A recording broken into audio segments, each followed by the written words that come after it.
오늘 말씀은 성령과 함께 지혜 안으로 라는 말씀의 제목으로 함께 은혜를 나누고자 합니다. 우리 다 함께 따라 하실까요? 시작. 아멘. 우리는 지난주 다윗의 회개의 여정을 우리는 보게 되었습니다. 제가 표현이 과정이 있었기 때문에 여정이라고 말씀을 드리는 것인데요, 그렇다고 해서 다윗이 죄에 괴로워한 끝에 하나님을 찾아간 끝에 용서를 받고 라고 하는 그런 다윗이 찾아갔던 은혜의 길은 아니었습니다. 하나님께서 이끌고 열어주시고 준비된 용서를 주셨던 그런 길이었습니다. 나단 선지자의 날카로운 추궁 앞에서 다윗은 변명하지 않았습니다. 왕으로서의 체면이나 자존심보다 하나님 앞에 회개하기를 선택을 해요. 내가 여호와께 죄를 범하였다라고 말씀을 합니다. 근데 놀라운 것은 그 말씀과 내가 여호와께 죄를 범하였습니다라는 그 말씀이 나오자마자 나단 선지자를 통해서 하나님은 그 죄를 용서해 주십니다. 주의 고백과 주님의 용서가 같은 문장 안에 있다라는 것이죠. 사실 우리가 보기에는 좀 뭐라고 할까요? 언페어할 수도 있습니다. 왜냐하면 우리가 아무리 보아도 다윗이 저질렀던 이 죄는요, 말 한마디로 용서받을 수 있는 죄는 아닌 것 같거든요. 다윗은 음욕을 품었습니다. 음욕대로 정욕대로 행했습니다. 그것을 감추기 위해 살인을 저질렀습니다. 살인을 저질 뿐 아니라 그것을 자기가 가지고 있는 왕이라고 하는 그런 권위를 가지고 그것을 덮었습니다. 그의 죄는 죄를 위해 죄를 덮은 죄였습니다. 우리가 생각하기에는 말 한마디로 쉽게 용서를 받을 수 있는 가벼운 것이 아니라고 생각을 합니다.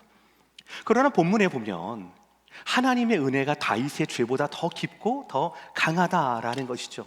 하나님은 준비된 용서로 다윗의 회개를 기다리셨다라는 것이고요, 이것이 하나님의 섭리이고 이것이 사실 우리에게도 적용이 되는 아버지의 마음이라고 우리는 지난주에 배웠어요. 그런데 여러분, 이 부분에서 놓치지 말아야 할 중요한 영적 진리가 한 가지 있습니다. 바로 뭐냐면요, 우리는 다윗의 죄보다 다윗의 용서를 위한, 회개를 위한 다윗의 구한 어떤 죄의 무게가 이렇게 어떻게 가벼울 수가 있지라고 생각을 하는데, 여러분, 그런데 용서를 행하시는 하나님의 입장에서 잠시 보시기를 바랍니다. 하나님의 입장에서 보할 때 용서받기 위해서, 회개를 하기 위해서 내가 어떤 일을 행하고 어떤 값을 치르는가, 이것이 더 중요하겠습니까? 아니면 용서를 받고 난 후에, 회개한 후에 다시는 그런 죄를 짓지 않고 평생 동안 죄에서 멀어지는 삶을 택하는 것, 이 둘 중에 하나님 보시기에 무엇이 준비된 회개를 원하시는 하나님의 모습일까요? 하나님의 마음이겠습니까? 정말 뼈에 사무치는 잘못함으로 회개하는 모습입니까? 아니면 용서받고 난 후에는 다시는 죄를 저지르지 않는 변화된 삶입니까?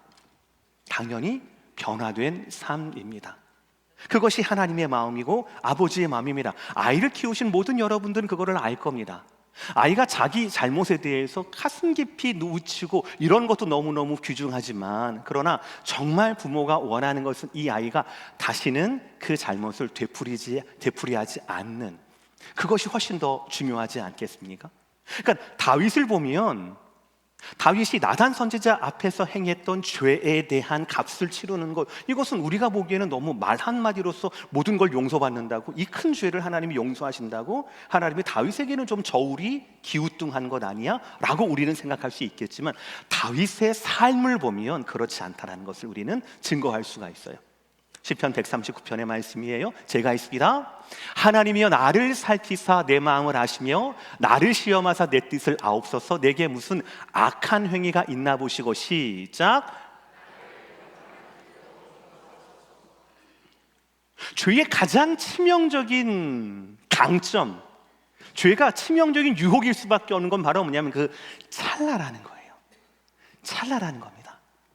나라는 전쟁 가운데 있지만 다윗은 왕궁 가운데 있습니다. 편안하게 저녁 바람을 맞으면서 있습니다. 그러나 어느 실루엣을 보니까 우리아의 집이거든요. 우리아의 집에 여인이 목욕하는 것을 찰나에 보게 됩니다. 그리고 찰나에 그 음욕이 훅 들어오고 그 음욕을, 그 찰나의 정욕과 음욕을 다윗이 참지 못하여서 영원한 결과를 맺게 되는 죄를 저지르게 되거든요. 그러니까 다윗은 그걸 너무나 잘 알았습니다. 그래서 뭐라고 합니까? 나를 살펴주시고 나를 시험하여 주시고 내게 혹시 무슨 악한 행위가 있나 나를 봐주십시오 라고 하나님 앞에 고백하게 되는 겁니다. 이것은 찰나가 아니라 영원토록 내 남은 삶 가운데 죄를 돌이켜서 남은 삶 가운데 회개한 이후의 삶 가운데 하나님이 개입하여 주시옵소서. 하나님 모니터하면 내가 좀 바더가 됩니다 라고 하는 것이 우리가 흔한 말이지만 다윗은 그것을 기꺼이 자청합니다. 그래서 뭐라고요? 찰나의 유혹으로 넘어지지 않게 하시고 나를 어떠한 길로 인도해 달라라고요? 영원한 길로 인도해 달라라고요. 오늘 찬양대 찬양이 너무나 참 가슴 깊은 게 뭐냐면 이 메시지를 그대로 말씀해 주셨기 때문에 너무너무 감사합니다. 그렇습니다. 회개는 순간이지만 하나님께서 원하시는 것은 그 회개의 순간, 그 과정을 통하여서 영원토록 하나님과 교제하는 삶, 영원토록 회개 이후에도 성령이 함께하는 삶을 하나님 우리 가운데 원하신다라는 것이에요. 오늘 본문인 고린도전서 2장의 말씀을 보면 사도 바울 선생님이 회개 이후에, 즉 우리가 믿음으로 복음을 받아들인 이후에 우리의 삶이 어떠해야 하는지, 사람의 지혜가 아니라 성령의 능력으로 우리가 우리의 걸음을 어떻게 채워야 하는지를 분명하게 말씀해 주고 있습니다. 그러니 사랑하는 성도 여러분, 예수님을 만났다라면, 믿음으로 복음이 여러분의 것임을 믿는다라면, 아직도 회개할 때 나를 성령 하나님께서 은혜로 주셨다라고 믿는다라면 회개한 이후에도 성령 하나님께 여러분의 발걸음을 맡길 수 있는 말씀대로 살아내시는 저와 여러분 모두가 되시기를 주의 이름으로 축복합니다. 첫 번째 말씀이에요. 우리는 이미 믿음을 통하여 복음을 받아들였습니다. 그 복음은 사람의 지혜보다 하나님의 능력으로 전했던 복음이다라는 거예요. 이건 사도 바울의 고백이고 우리의 말로 하자라면 우리는 사람의 지혜보다 하나님의 능력으로 받아들였던 복음이라고 말할 수가 있겠어요. 1절과 2절 말씀 한번 다 함께 읽어볼까요? 1절 2절 시작. 형제들아, 내가 너희에게 나아가 하나님의 증거를 전할 때에 말과 지혜의 아름다움으로 하지 아니하였나니 내가 너희 중에서 예수 그리스도와 그의 십자가에 못 박히신 것 외에는 아무것도 알지 아니하기로. 바울은 고린도에서 처음으로 복음을 전할 때를 회상하고 있습니다. 그 당시 고린도는 그리스 문화의 중심 도시였습니다. 그래서 웅변술, 철학, 2000년 전 최첨단 학문이었어요. 그것이 각광을 받던 도시가 바로 고린도였습니다. 그래서 말솜씨가 좋은 철학자들이나 웅변가들, 연설가들의 열광했던 시대가 바로 이 시대이고 이 도시였습니다. 그러니까 요즘 말로 말하면 대중 강연자, 테드의 어떤 인플루언서나 이런 분들이 각광을 받던 시대였다라는 거죠. 그런데 사도 바울은 작정합니다.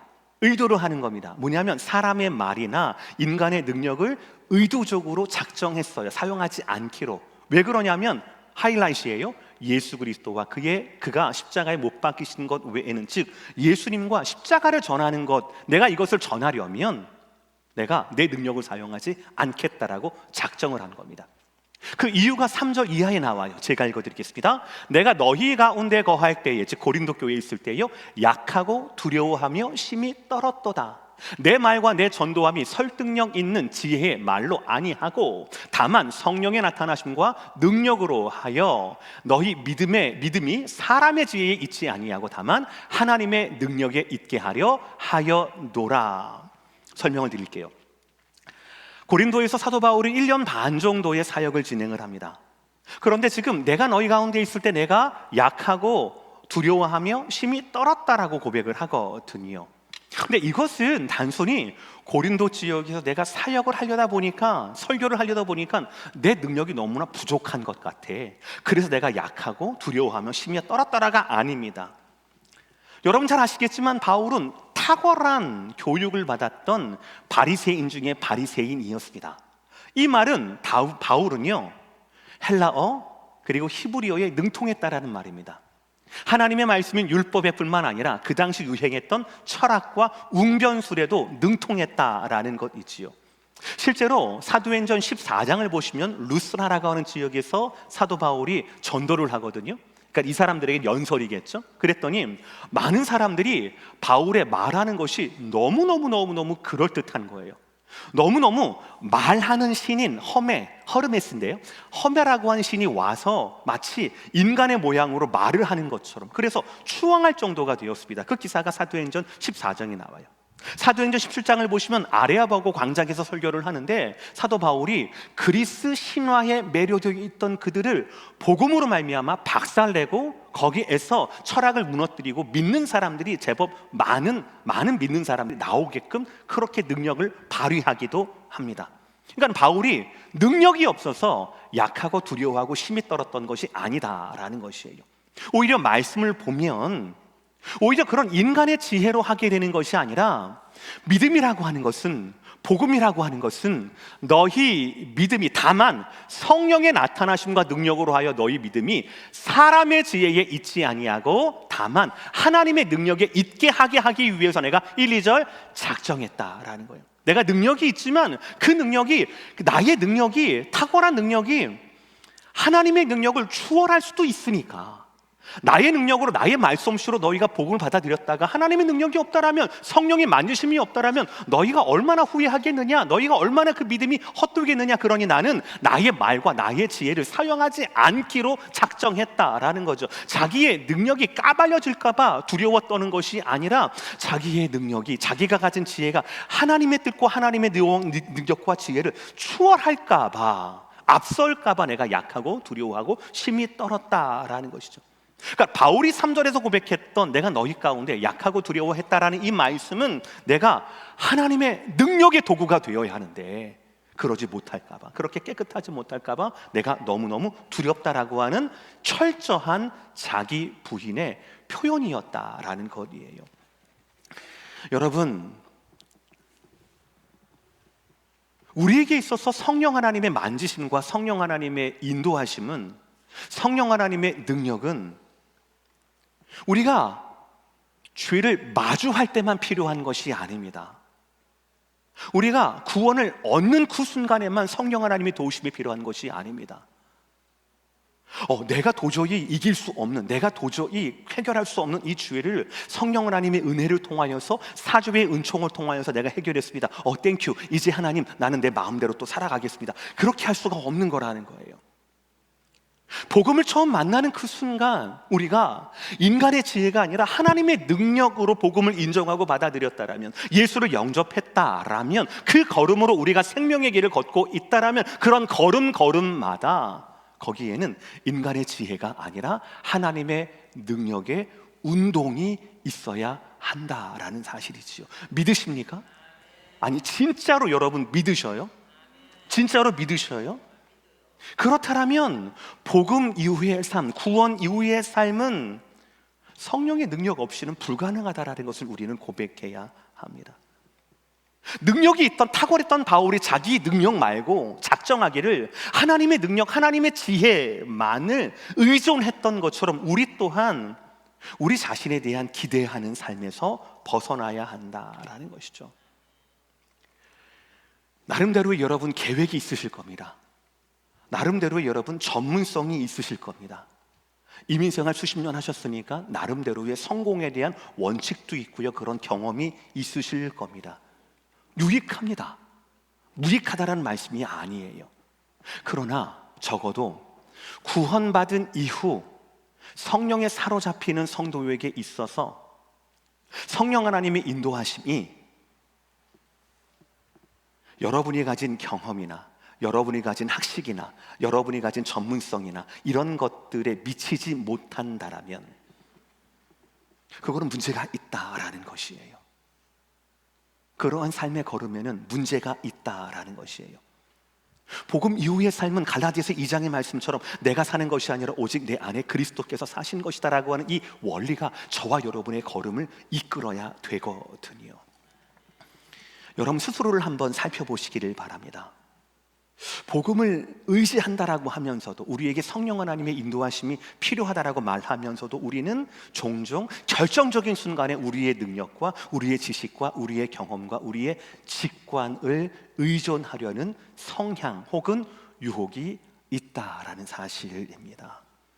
특히 어느 정도의 우리 흔히 말하는 일가를 이뤘다라고 하죠. 아메리칸 드림 가운데 남부럽지 않게 산다라고도 하죠. 전문성을 이루었다라고 하죠. 좀 성공을 해서 자신감이 있는 영역에서 더욱 그러합니다. 작은 사업에 성공했다고 해서 그 성공의 원칙이 마치 절대 진리인 것처럼, 성령 하나님의 인도하심보다 내가 더 붙을 수 있는 실질적인 더 진리인 것처럼 붙잡고 신앙생활을 하시는 분들이 여전히 많습니다. 자녀 중에서 아이비리그 하나 갔어요. 아주 좋은 칭찬받을 만한 일이죠. 그러면 내가 자녀 교육의 전문가가 되는 겁니다. 누구보다도, 목사님보다도, 누구보다도, 전도사님보다도, 주일학교 선생님보다도 내가 더 우리 아이의 양육을 잘 아는 거예요. 그래서는 안 된다라는 것이죠. 사실 이 말씀을 하면서 가장 큰 적용 대상점은 누구냐? 바로 저 김 목사예요. 수십 년 동안 신학 공부를 했습니다. 그리고 또 한 20년 정도 여러분과 함께 여러 교회에서 사역의 길을 주셔서 사역을 해왔습니다. 너무나 교회에 단임 목회로 섬기고 있습니다. 그러니 제 경험이, 성공에 대한 경험이, 제 신학에 대한 확신이 제 안에 알듯 못듯 있을 수 있지 않겠습니까? 그러나 그것이 마치 유일한 진리인 것처럼, 누구도 그것을 건드릴 수 없는 것처럼, 성령께서 인도하시는 그 인도하심보다 제 경험과 제 확신이 더 우위에 있는 것처럼 제가 스스로를 믿게 된다라면 얼마나 어리석은 일이 되겠습니까? 사랑하는 성도 여러분, 정말 사랑하는 성도 여러분, 회개에서 십자가를 만나셨다라면 회개 이후의 삶, 구원받은 이후의 삶, 그 걸음걸음에도 동일한 성령의 인도하심이, 인간의 지혜가 아니라 하나님의 능력이 필요하다라고 하는 이 평범한 진리가 여러분의 오늘 하루를 채우시기를 주의 이름으로 축복합니다. 문제는 이 하나님의 지혜가 비밀 가운데 감춰졌다라는 거예요. 은밀한 가운데 숨겨졌다라는 거예요. 그런데 놀라운 사실은 그 숨겨지고 감춰졌던 하나님의 신비를 성령께서 보여주신다라는 사실입니다. 여러분, 우리는 세상 가운데 살아가고 있습니다. 그래서 우리는 세상 가운데 살아가면서 나름의 철학과 나름의 통찰, 나름의 세상의 지혜, 수많은 베스트셀러로 나와 있어요. 그래서 말을 합니다. 눈치 빠른 사람이 이긴다. 계산이 빨라야지. 트렌드를 볼 줄 알아야지. 돈의 흐름 좀 보고 있어? 그러니까 맨날 그렇게 가난하게 살지. 왜 이렇게 여러분 찔리는 얼굴을 하세요? 네. 그런 세상의 지혜로 막 우리를 설득하려고 하는 세상 가운데 살아가요. 뭐 맞는 말인 것 같아요. 통장 보니까 맞는 말인 것 같아요. 근데 문제는 뭐냐면요, 세상의 지혜가 없다라는 게 아닙니다. 무익하다라는 게 아닙니다. 있습니다. 유익합니다. 효과적입니다. 그러나 문제는 뭐냐면 영원하지 않다라는 거예요. 세상의 지혜가 영원하지 않다라는 거예요. 6절 7절 한번 다 함께 읽어보시겠습니까? 시작. 그러나 우리가 온전한 자들 중에서 지혜를 말하노니 이는 세상의 지혜가 아니요 또 이 세상에 없어질 통치자들의 지혜도 아니다라는 거예요. 세상의 지혜의 특징을 뭐라고 합니까? 없어질 통치자들의 지혜다라는 겁니다. 이 없어질이라고 하는 게 통치자를 꾸미든 없어질이라고 하는 게 세상 지혜를 꾸미든 상관없습니다. 세상의 지혜라고 하는 것은, 세상의 가장 똑똑한 사람들의 지혜라고 하는 것은 영원하지가 않다라는 거예요. 그게 특징이에요. 아무리 그럴듯해 보인다 하더라도 그 사람들의 지혜는 잠깐일 뿐이라고요. 그러나 하나님의 지혜는 어떻습니까? 그 다음 구절 보여주세요. 시작. 오직 우리는 신비 속에 있는 하나님의 지혜를 말하노니 이는 하나님이 우리의 영광을 위하여, 하나님이 우리의 영광을 위하여. 세상의 지혜의 특징은 뭐라고요? 없어진다라는 거예요. 영원하지 않다라는 겁니다. 그런데 하나님의 지혜는 두 가지가 수식어가 있어요. 첫 번째는 뭐냐면 신비 속에 있다라는 것이고, 두 번째는 만세 전에 이미 정한 것이다라는 것이죠. 감춰져 있다라고 하는 건 바로 뭐냐면 드러나 있지 않다라는 겁니다. 평범한 사람들은 봐도 모른다라는 거예요. 왜 그렇습니까? 복음이 뭐라고요? 왜냐하면 복음에서는 뭐라고 해요? 섬기는 자가 큰 자가 된다라고 얘기해요. 세상에는 섬기는 자는 낮은 자예요. 군림할 수 없어서 강한 자가 못 돼서 실패해서 노예가 돼서 섬기는 자가 될 수밖에 없는 거예요. 그런데 예수님은 섬기는 자가 큰 자가 된다라고 말씀을 하세요. 심령이 가난한 자를 복되다라고 말씀합니다. 잃는 자가 결국 하나님 앞에 얻게 된다라고 말씀합니다. 그리고 예수님은 당신의 삶으로 십자가가 하나님의 영광이라고 우리에게 말씀하시고 보여주시거든요. 세상 사람들에게는 이건 약한 거예요. 이건 루저입니다. 그러나 하나님의 진짜 지혜는 바로 거기에 있다라는 거죠. 이것이 감추어졌다라는 거예요. 세상은 힘 있는 자를, 세상은 영향력 있는 자를 따르지만 하나님의 지혜는 예수를 따른 자들, 약하고 겸손한 자들을 따른다라는 것이죠. 이것이 신비, 이것이 감추어준 하나님의 진리라는 겁니다. 두 번째, 하나님의 지혜는 뭐라고요? 만세전에 미리 정하신 것이다라는 거예요. 세상의 지혜는 아까 전에 없어질이라고 얘기했잖아요. 유행을 따라갑니다. 어제 맞던 말이 오늘이 틀리고 그럼 내일 또 틀릴 거 아니겠습니까? 정권마다 엄청난 기라성 같은 전문성과 학식과 그리고 나름의 공직에 대한 준비를 하시는 분들이 캐비넷으로 들어옵니다. 내각으로 들어옵니다. 정말 국리를 많이 해서 정말 지혜로운 안을 만들어냅니다. 근데 이게 5년마다 바뀌어요. 이 지혜가 영원하다면, 아니 10년이라도 간다라면 세상의 지혜가 그런 일이 일어날 수 있겠습니까? 그러나 하나님의 지혜는요, 하나님의 작정 속에서, 하나님의 예정 속에서 만세 전부터, 영원 전부터 세워진 변하지 않는 진리라는 것이죠. 주님은 창세 전부터 우리를 아셨고 우리를 영광으로 이끄실 구원의 계획을 품으셨다라는 것이죠. 그러니 여러분, 우리가 이것을 믿는다라면 이렇게도 적용을 할 수가 있겠죠. 지금 우리가 당하는 오늘 하루 있지 않습니까? 오늘이 벌써 7월 마지막 주일인 거 여러분 아셔요? 올해가 2000 몇 년도예요? 2025년인데 벌써 반이 온 게 아니라 반을 지났어요. 이제 2026년 쓰기를, 우리 익숙해지기를 연습하셔야 돼요, 이제. 그런데 우리의 이 빠른 삶은 순간이고 찰나입니다. 근데 우리를 향한 순간을 살아가야 하는 우리는, 거기에는 눈물이 있습니다. 거기에는 슬픔이 있어요. 고난이 있습니다. 인내가 있어야 합니다. 인내가 있어요. 사실은 쉽지 않은 삶이죠. 특히 우리 이민자의 삶에서는요. 그런 우리의 순간 조각을 보면은 참 우리는 비극이라고 말할 수도 있겠어요. 참 약한 자로 살아야 되기 때문에 그렇겠죠, 여러분들. 그런데 그것이 우리를 향한 하나님의 뜻은 만세 전에, 영원 전에 세우신 하나님의 뜻이다라는 것이죠. 그러니 우리는 하나님의 작품에서 한 피스라는 것이죠.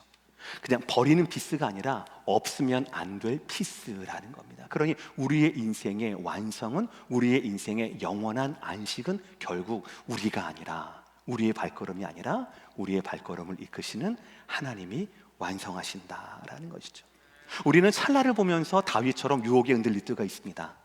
찰나를 통하여서 우리는 다윗처럼 유혹이 훅 들어올 때도 있어요. 흔들릴 때도 있습니다. 그러나 만세전에 우리를 향하신 하나님의 영원한 뜻이 있는 하나님의 부르심 앞에서는, 성령의 이끄심 앞에서는 어느 누구보다도 견고한 삶, 결국에는 우리의 슬픔과 눈물이 하나님의 영광이 되는 삶을 저와 여러분들은 이미 제공을 받았다라는 것이지요.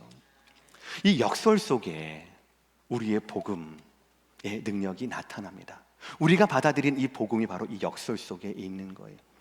성령께서 이 신비를 우리 마음 가운데 비춰주시 않으면 아무도 그 감추어진 것을 발견할 수가 없어요. 아무도 영원 전부터 우리를 향하신, 만세 전부터 세우셨던 하나님의 그 뜻을 우리가 믿을 수가 없거든요. 그러니 사랑하는 성도 여러분, 믿음을 가지고 다 함께 10절의 말씀을 다 함께 읽어보겠습니다. 10절의 말씀이에요. 시작. 오직 하나님이 성령으로 이것을 우리에게 보이셨으니 성령은 모든 것 곧 하나님의 깊은 것까지도 통달하시느니라. 할렐루야.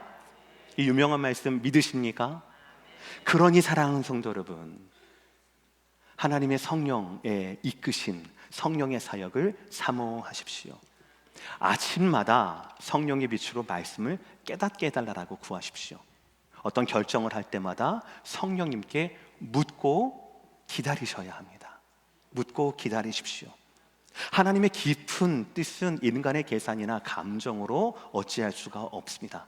그러나 성령께 구하는 자에게는 하나님께서 숨겨주셨던 그 지혜를 반드시 보여주십니다. 성령이 없는 그리스도인의 걸음은 방향이 없는 여심과 같은 말이다라는 것이에요. 성령님 안에서 우리는 하나님의 깊은 뜻을 알고 그 뜻대로 행할 수 있는 능력도 부여받을 수 있다라고 하는 것을 여러분 믿으시고 성령 하나님과 더 깊은 교제로 나아가는 저와 여러분 모두가 되시기를 주의 이름으로 축복합니다. 마지막 오늘 말씀의 대지예요. 그래서 성령이 하나님의 마음을 알게 하신다. 우리 다 함께 11절 12절의 말씀 마지막입니다. 다 함께 읽어보겠습니다. 시작. 사람의 일을 사람의 속에 있는 영 외에 누가 알리요? 이와 같이 하나님의 일도 하나님의 영 외에는 아무도 알지 못하느니라. 우리가 세상의 영을 받지 아니하고 오직 하나님으로부터 온 영을 받았으니 이는 우리로 하여금 하나님께서 우리에게 은혜로 주신 것들을 알게 하려 하심이라. 여러분, 여러분을 누가 잘 아십니까? 여러분 본인을 누가 제일 잘 아셔요? 남편이 잘 아십니까? 언제는 남의 편이라며요. 아내가 잘 아십니까? 제가 집사람하고 8년을 연애를 했어요. 그리고 몇 년도에 결혼했더라? 죄송합니다. 23년을 제가 결혼했어요. 30년을, 제가 50인데 31년을 집사람하고 연애하고 결혼을 했어요. 근데도 잘 모르는 것 같아요, 집사람은. 제가 아무리 눈짓으로 라면 하나만 하더라도 알아차지를 못하는 것 같아요, 우리 집사람은. 상대적으로 내가 나를 잘 알지 않습니까? 너무나 간단한 거예요. 그러니까 하나님의 뜻도 누가 제일 잘 알까요? 하나님이신, 영이신 하나님, 성령 하나님이 잘 안다라는 거예요. 자기를 자기가 잘 알듯이 하나님도 하나님 뜻도 성령 하나님이 잘 아신다라는 겁니다. 놀라운 것은 우리가 세상의 영을 받지 않고 오직 그 다음 구절 하나님으로부터 온 영을 받았으니 이는 우리로 하여금 하나님께서 우리에게 큰 소리로 바란 것이 시작. 적어도 신약에 있어서 은혜라는 말은요 선물이라는 말로 대체해도 돼요, 여러분. 적어도 신약에 있어서. 자, 그러면 은혜를 선물로 한번 해봅시다. 오직 하나님께로부터 온 영을 받았으니 이는 우리로 하여금 하나님께서 우리에게, 우리를 잘 아는 것이 우리인 것처럼 하나님을 잘 아는 것은 하나님이십니다. 근데 우리는 변해요. 근데 하나님은 안 변하시거든요. 그러니까 하나님을 가장 잘 아는 하나님의 영을 하나님께서는 우리에게 무엇으로 주셨다라고요? 선물로 주셨다라고요. 은혜로 주셨다라고요. 이거는 엄청난 특권입니다. 전능하신 하나님의 그 마음과 하나님의 지혜를 알 수 있는 통로가, 전화번호가 저와 여러분 가운데 있다라는 거예요. 이건 마치 대통령의 비서실장하고 직통 연락할 수 있는 전화번호가 여러분 셀폰 1번에 있다라는 거 똑같거든요. 아니, 그거보다 더 하죠. 왜냐하면 대통령 5년밖에 안 됐는데 하나님 영원하시니까요. 하나님은 은혜로 말미암아 이런 특권들을 우리에게 주셨다라는 거예요. 그래서 감추어졌던 하나님의 지혜를, 그리고 예전부터, 만고전부터 있었던 하나님의 그 지혜를 우리에게 깨닫게 하신다라는 것입니다. 성령 하나님을 의지할 수만 있다라면. 자, 그러면 이런 비밀을 가졌다라면, 이런 특권을 가졌다라면 우리는 과연 어떻게 살아내야 하는 겁니까? 세 가지예요. 첫 번째, 시작. 성령님과 인격적인 교제를 실천하셔야 합니다. 성령님과 인격적인 교제를 가짜가 아니에요. 실천하셔야 합니다. 단순히 하루의 기도를 성령과 함께 하는 것이 아닙니다. 모든 순간 속에서 성령님과 함께 대화하셔야 하는 거예요. 기도는 하나님께 내가 말하는 거예요. 그렇죠? 하나님 말하는 겁니다. 근데 성령의 인도는, 성령 하나님의 인도는 내가 그 응답을 받는 겁니다. 기다리는 거예요. 하나님이 어디를, 어떻게, 무엇을 하게 하실지 내가 기다리는 겁니다. 어떤 일을 하기 전에, 누구와의 대화를 하기 전에 마음에 어떤 감정이 막 일어날 때 있잖아요. 그때마다 여러분의 직관이나 여러분의 경험이나 여러분의 성격대로 하려고 하지 마시고 잠깐 기다리시고 멈추어서 속삭이듯이 물어보셔야 합니다. 성령 하나님, 내가 이럴 때 어떻게 해야 됩니까? 하나님, 나에게 무엇을 원하십니까? 그걸 물어보셔야 해요. 잠시 멈추고 물어보셔야 하는 겁니다. 이런 훈련과 이런 성령 하나님과 인격적인 교제의 실천이 쌓이면 쌓일수록 여러분의 발걸음은 보다 분명하게 하나님의 인도하심으로 이끌어갈 수가 있다라는 사실이에요. 여러분, 그냥 성령 하나님과 인격적인 교제가 있다가 아닙니다. 이것을 실천하시라라는 거예요. 두 번째로는 말씀을 통하여, 성경을 통하여서 분별의 깊이를 더하셔야 한다라는 것이죠. 우리가 지난 금요일 날 배웠죠. 존 칼빈 선생님이 우리에게 우리의 신학에는 두 축이 있다. 하나는 뭐라고요? 성경이에요. 또 하나는 뭐라고요? 성령이에요. 성경은 기록된 하나님의 말씀이에요. 성령은 기록된 하나님의 말씀을 비추는 조명과도 같습니다. 그래서 하나님의 말씀과 하나님의 말씀을 알 수 있고 이해할 수 있고 납득할 수 있는, 받아들일 수 있는 그 성경과 성령의 조명이 우리 가운데 필요하다라는 것이죠. 성령께 의지해라, 성령과의 깊은 사귐을 가져라, 실천해라라는 말씀을 마치 여러분들이 뭐 이상한 신비주의처럼 막 직통 계시를 받거나 막 이런 것처럼, 기도 많이 하면 뭐 이런 것처럼 생각하시는데 그렇지가 않습니다. 단순한 느낌이나 분위기가 아니에요. 말씀입니다. 하나님께서 우리에게 계시한 말씀, 기록된 성경인 이 하나님의 말씀을 보다 분명하고 보다 견고한 하나님의 뜻으로 받아들이게 하는 것이 바로 성령께서 우리에게 행하시는 첫 번째 역사하심이다라는 것이지요. 우리의 생각과 느낌을, 우리의 감정을 매번마다, 매 순간마다 될 수 있는 한 하나님의 말씀 앞에서 비춰보는 훈련, 이런 훈련이 없으면은요, 진정한 분별이 일어날 수가 없다라는 것이죠. 무엇이 가짜고 무엇이 진짜인지 알 수가 없다라는 것이죠. 매일 말씀을 묵상하면서 하나님, 이 말씀이 나에게 어떤 지혜를 주시는가를 성령님께 여쭤봐야 한다라는 것이죠. 제가 참 요즘 걱정이 되는 게 너무너무 많아요. 여러분 유튜브를 많이 보시잖아요. 그렇죠? 인터넷을 많이 보시지 않습니까? 이렇게 하시지 않습니까? 이용하시지 않습니까? 그런데 저도 이제 가끔 이제 궁금하기도 하고, 그리고 또 어떤 목회적인 도움을 받기 위해서 찾습니다. 온라인을 서칭을 하는데요, 좀 이상해요. 나중에 알고 보면 이단이나 아니면 좀 뭐라고 할까요? 교리하면 안 되는 그런 단체에서 올리는 컨텐츠들이 굉장히 많습니다.